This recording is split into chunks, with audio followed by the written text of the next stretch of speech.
मंत्र विकल्प। श्री राम कहते हैं, लक्ष्मण, प्रभाव शक्ति और उत्साह शक्ति से मंत्र शक्ति श्रेष्ठ बताई गई है।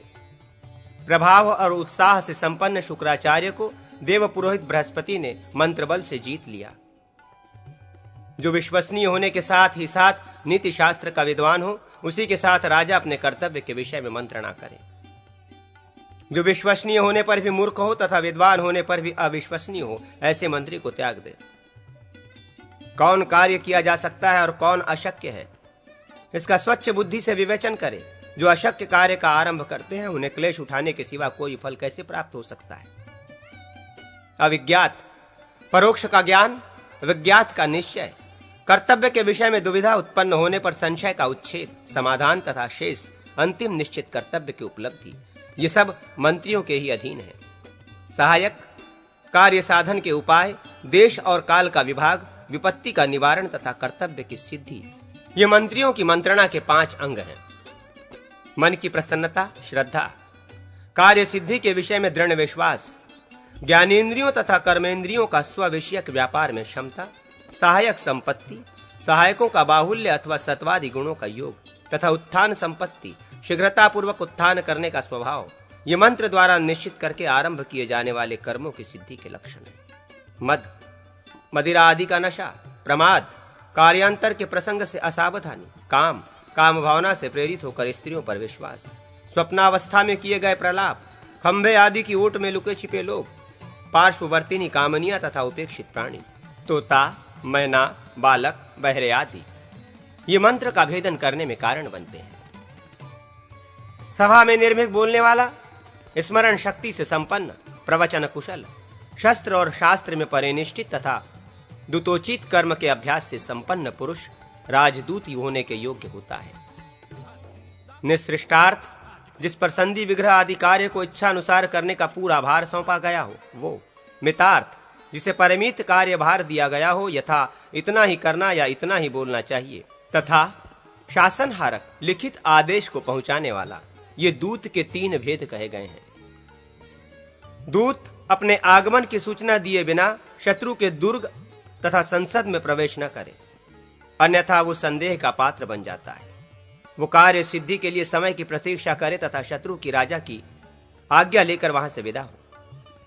उसे शत्रु के शीघ्र दुर्बलता की जानकारी प्राप्त करनी चाहिए। उसे कोष, मित्र और सेना के विषय में भी वो जाने तथा शत्रु की दृष्टि एवं शरीर की चेष्टाओं में अपने प्रति राग और विरक्ति का भी अनुमान कर लेना चाहिए।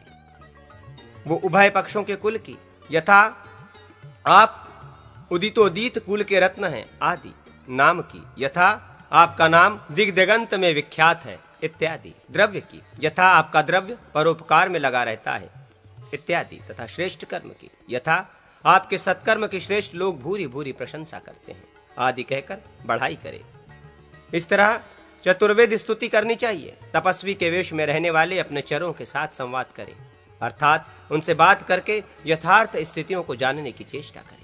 चर 2 प्रकार के होते हैं, प्रकाश, प्रकट और अप्रकाश, गुप्त। गुप्त, इनमें जो प्रकाश है उसकी दूत संज्ञा है और अप्रकाश चर कहा गया है। वणिक, वैदेहक, किसान, गृहपति, लिंगी, मुंडित या जटाधारी तपस्वी, भिक्षुक, उदाय स्थित, अध्यापक, छात्रवृत्ति से रहने वाला कापरटिक, इन चारों की स्थिति के लिए संस्थाएं हैं। इनके लिए वृत्ति, जीविका की व्यवस्था की जानी चाहिए, जिससे ये सुख से रह सकें। जब दूत की चेष्टा विफल हो जाए तथा शत्रु व्यसनग्रस्त हो, तब उस पर चढ़ाई करें। जिससे अपनी प्रकृतियां व्यसनग्रस्त हो गई हों, उस कारण को शांत करके विजिगीषु शत्रु पर चढ़ाई करें। व्यसन 2 प्रकार के होते हैं, मानुष और दैव। अनय और अपनय दोनों के संयोग से प्रकृति व्यसन प्राप्त होता है, अथवा केवल दैव से भी उसकी प्राप्ति होती है। वो श्रेय, अभिष्ट अर्थ को व्यस्त, शिष्ट या नष्ट कर देता है, इसलिए व्यसन कहलाता है। अग्नि, आग लगना, जल, अतिवृष्टि या बाढ़, रोग, दुर्भिक्ष, अकाल पड़ना और मरक, महामारी, ये 5 प्रकार के दैव व्यसन हैं। शेष मानुष व्यसन है। पुरुषार्थ अथवा अथर्व वेदोक्त शांति कर्म से देव व्यसन का निवारण करें। उत्थानशीलता, दुर्गादि निर्माण विषयक चेष्टा, अथवा नीति संधि या साम आदि के प्रयोग के द्वारा मानुष व्यसन की शांति करें।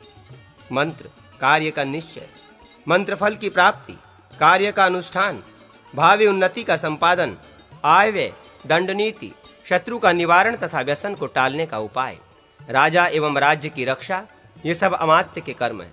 यदि अमात्य व्यसनग्रस्त हो तो वो इन सब कर्मों को नष्ट कर देता है। सुवर्ण, धान्य, वस्त्र, वाहन तथा अनन्यान्य द्रव्यों का संग्रह जनपद वासिनी प्रजा के कर्म है।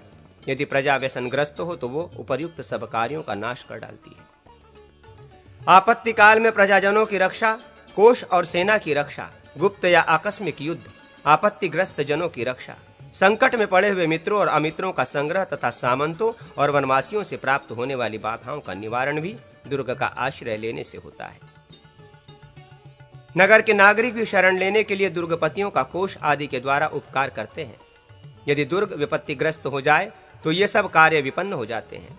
मृत्यु, सैनिक आदि का भरण पोषण, दान कर्म, भूषण, हाथी घोड़े आदि का खरीदना, स्थिरता, शत्रुपक्ष की लुब्ध प्रकृतियों में धन देकर फूट डालना, दुर्ग का संस्कार, मरम्मत और सजावट, सेतु बंध, खेती के लिए जल संचय करने के निमित्त बांध आदि का निर्माण, वाणिज्य, प्रजा और मित्रों का संग्रह, धर्म, अर्थ एवं काम की सिद्धि, ये सब कार्य कोष से संपादित होते हैं। कोष संबंधी व्यसन से राजा इन सब का नाश कर देता है, क्योंकि राजा का मूल है कोष।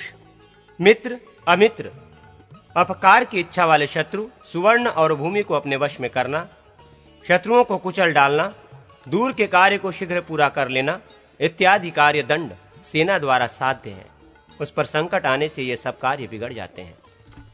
मित्र विजिगीषु के विचलित होने वाले मित्रों को रोकता है, उनमें सुस्थिर स्नेह पैदा करता है, उसके शत्रुओं का नाश करता है तथा धन आदि से विजिगीषु का उपकार करता है। ये सब मित्र से सिद्ध होने वाले कार्य हैं। मित्र के व्यसनग्रस्त होने पर ये कार्य नष्ट होते हैं। यदि राजा व्यसनी हो तो समस्त राज्य कार्यों को नष्ट कर देता है।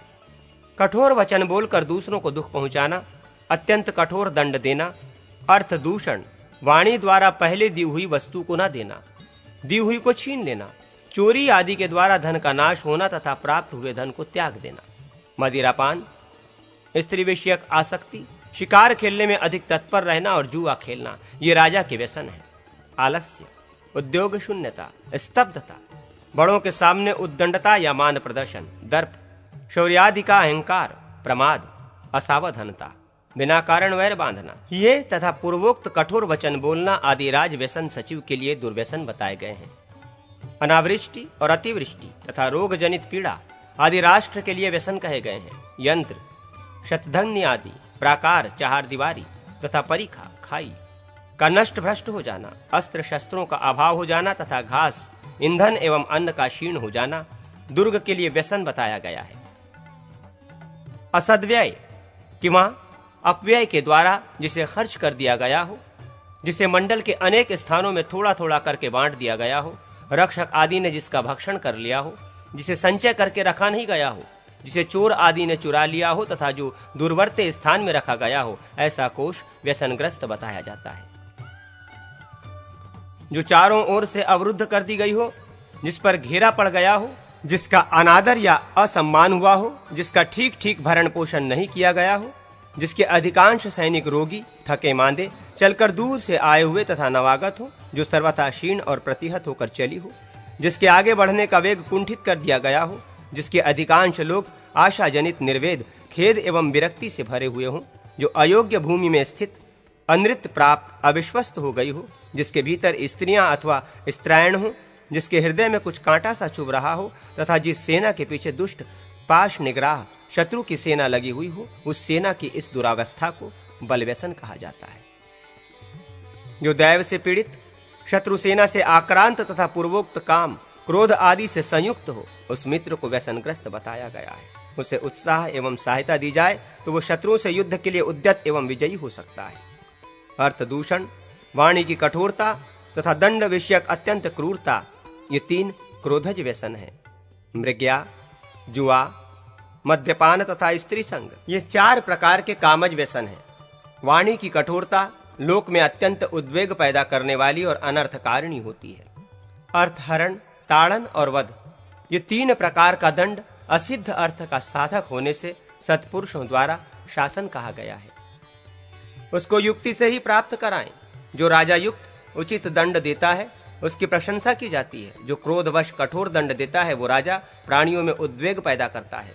उस दंड से उद्विग्न हुए मनुष्य विजिगीषु के शत्रुओं की शरण में चले जाते हैं। उनसे वृद्धि को प्राप्त हुए शत्रु उक्त राजा के विनाश में कारण होते हैं। दूषणीय मनुष्य के दूषण अपकार के लिए उससे प्राप्त होने वाले किसी महान अर्थ का विधात पूर्वक परित्याग नीति तत्वज्ञ विद्वानों द्वारा अर्थ दूषण कहा जाता है। दौड़ते हुए यान, अश्व आदि से गिरना, भूख प्यास का कष्ट उठाना आदि दोष मृग्या से प्राप्त होते हैं।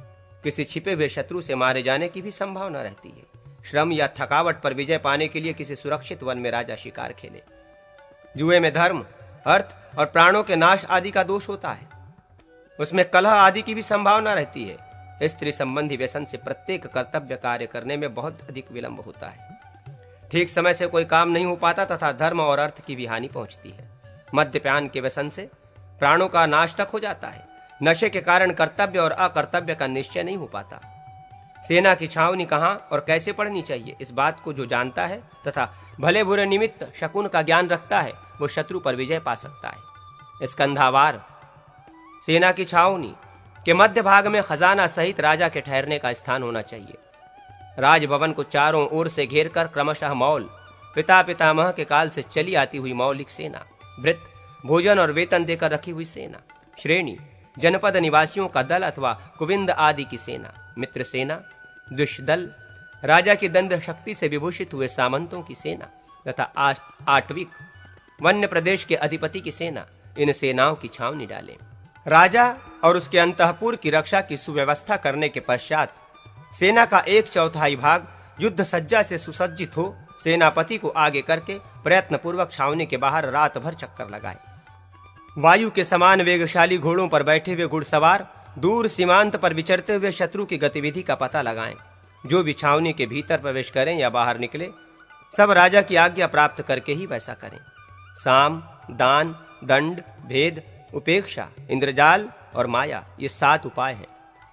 इनका शत्रु के प्रति प्रयोग करना चाहिए। इन उपायों से शत्रु वशीभूत होता है। साम के 5 भेद बताए गए हैं। दूसरे के उपकार का वर्णन, आपस के संबंध को प्रकट करना, जैसे आपकी माता मेरी मौसी है इत्यादि। मधुर वाणी में गुण कीर्तन करते हुए बोलना, भावी उन्नति का प्रकाशन, यथा ऐसा होने पर आगे चलकर हम दोनों का बड़ा लाभ होगा इत्यादि, तथा मैं आपका हूं यूं कहकर आत्मसमर्पण करना। किसी से उत्तम, सार, अधम, असार तथा मध्यम सारासार भेद से जो द्रव्य संपत्ति प्राप्त हुई हो उसको उसी रूप में लौटा देना, ये दान का प्रथम भेद है। बिना दिए ही जो धन किसी के द्वारा ले लिया गया हो उसका अनुमोदन करना, यथा आपने अच्छा किया जो ले लिया, मैंने पहले से ही आपको देने का विचार कर लिया था, ये दान का दूसरा भेद है। अपूर्व द्रव्य दान, भांडागार से निकालकर दिया गया नूतन दान, स्वयं ग्राह प्रवर्तन, किसी दूसरे से स्वयं ही धन ले लेने के लिए प्रेरित करना, यथा अमुक व्यक्ति से अमुक द्रव्य ले लो वो तुम्हारा ही हो जाएगा, तथा दातव्य ऋण आदि को छोड़ देना या न लेना। इस प्रकार के दान के 5 भेद कहे गए हैं। स्नेह और अनुराग को दूर कर देना, परस्पर संघर्ष, कलह पैदा करना तथा धमकी देना, भेदज्ञ पुरुषों ने भेद के ये 3 प्रकार बताए। वध, धन का अपहरण और बंधन एवं ताड़न आदि के द्वारा क्लेश पहुंचाना, ये दंड के 3 भेद हैं। वध के 2 प्रकार हैं, प्रकाश, प्रकट, अप्रकाश, गुप्त। जो सब लोगों के द्वेष पात्र हो ऐसे दुष्टों का प्रकट रूप में वध करना चाहिए, किंतु जिनके मारे जाने से लोग उद्विग्न हो, जो राजा के प्रिय हों तथा अधिक बलशाली हों, वे यदि राजा के हित में बाधा पहुंचाते हैं तो उनका गुप्त रूप से वध करना उत्तम कहा गया है। गुप्त रूप से वध का प्रयोग यूं करना चाहिए, विष देकर, एकांत में आग आदि लगाकर, गुप्त मनुष्यों द्वारा शस्त्र का प्रयोग कराकर अथवा शरीर में फोड़ा पैदा करने वाले उपटन लगवाकर राज्य के शत्रु को नष्ट करें। जो जाति मात्र से ब्राह्मण हो उसे प्राणदंड न दे, उस पर साम नीति का प्रयोग करके उसे वश में लाने की चेष्टा करें। प्रिय वचन बोलना साम कहलाता है। उसका प्रयोग इस तरह करें जिससे चित्त में अमृत का सा लेप हो जाए, अर्थात वो हृदय में स्थान बना ले।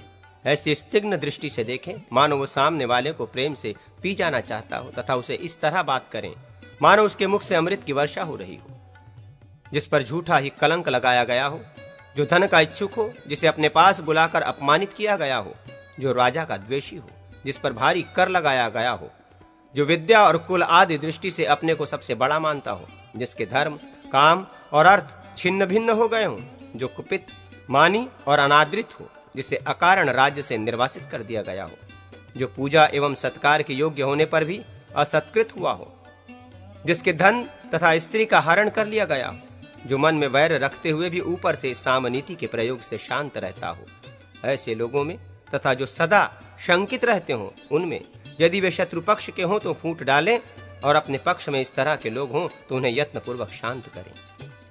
यदि शत्रु पक्ष से फूटकर ऐसे लोग अपने पक्ष में आए तो उनका सत्कार करें। समान तृष्णा का अनुसंधान, उभय पक्ष को समान रूप से लाभ होने की आशा का प्रदर्शन, अत्यंत उग्र भय, मृत्यु आदि की विभीषिका दिखाना तथा उच्च कोटि का दान और मान ये भेद के उपाय कहे गए हैं। शत्रु की सेना में जब भेद नीति द्वारा फूट डाल दी जाती है तब वो धुन में लगे हुए काष्ठ की भांति विशीर्ण छिन्न भिन्न हो जाती है। प्रभाव, उत्साह तथा मंत्र शक्ति से संपन्न एवं देश काल का ज्ञान रखने वाला राजा दंड के द्वारा शत्रुओं का अंत कर दे। जिसमें मैत्री भाव प्रधान है तथा जिसका विचार कल्याणमय है, ऐसे पुरुष को साम नीति के द्वारा वश में करें। और आर्थिक दृष्टि से क्षीण हो उसको दान द्वारा सत्कार पूर्वक वश में करें। परस्पर शंका से जिसमें फूट पड़ गई हो, जो दुष्ट हो, उन सबको दंड का भय दिखाकर वश में ले आए। पुत्र और भाई आदि बंधुजनों को साम नीति द्वारा एवं धन देकर वशीभूत करें। सेनापतियों, सैनिकों तथा जनपद के लोगों को दान और भेद नीति के द्वारा अपने अधीन करें। सामंतों, सीमावर्ती नरेशों, आटविकों, वन्य प्रदेश के शासकों तथा यथासंभव दूसरे लोगों को भी भेद और दंड नीति से वश में करें।